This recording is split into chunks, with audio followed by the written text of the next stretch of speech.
চট্টগ্রামে মুক্তিযোদ্ধাদের নিয়ে কটূক্তির প্রতিবাদে সংবাদ সম্মেলন অনুষ্ঠিত হয়েছে। বৃহস্পতিবার বিকেলে ফটিকছড়ি মুক্তিযোদ্ধা সংসদের উদ্যোগে চট্টগ্রাম প্রেস ক্লাবের এস রহমান হলে সংবাদ সম্মেলন অনুষ্ঠিত হয়।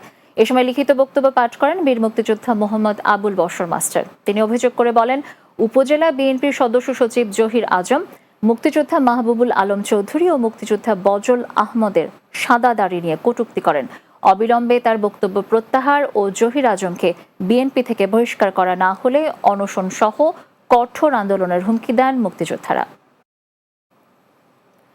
চট্টগ্রামের বোয়ালখালীতে 2 দিনব্যাপী ফ্রি চিকিৎসা সেবা কার্যক্রমের উদ্বোধন করা হয়েছে।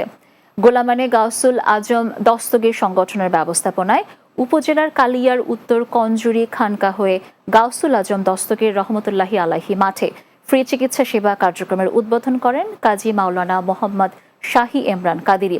এ সময় উপস্থিত ছিলেন সংগঠনের সভাপতি মোহাম্মদ সেলিম, সাধারণ সম্পাদক মোহাম্মদ নাসির উদ্দিন, সহসভাপতি মোহাম্মদ আবু তৈয়ব রোকন সহ অনেকে। এ সময় 1000-এরও বেশি দরিদ্র মানুষকে চিকিৎসা সেবা দেওয়া হয়। চট্টগ্রাম নগরীর চকবাজার কাজেম আলী স্কুল অ্যান্ড কলেজের বার্ষিক ক্রীড়া প্রতিযোগিতা অভিভাবক সমাবেশ অনুষ্ঠিত হয়েছে।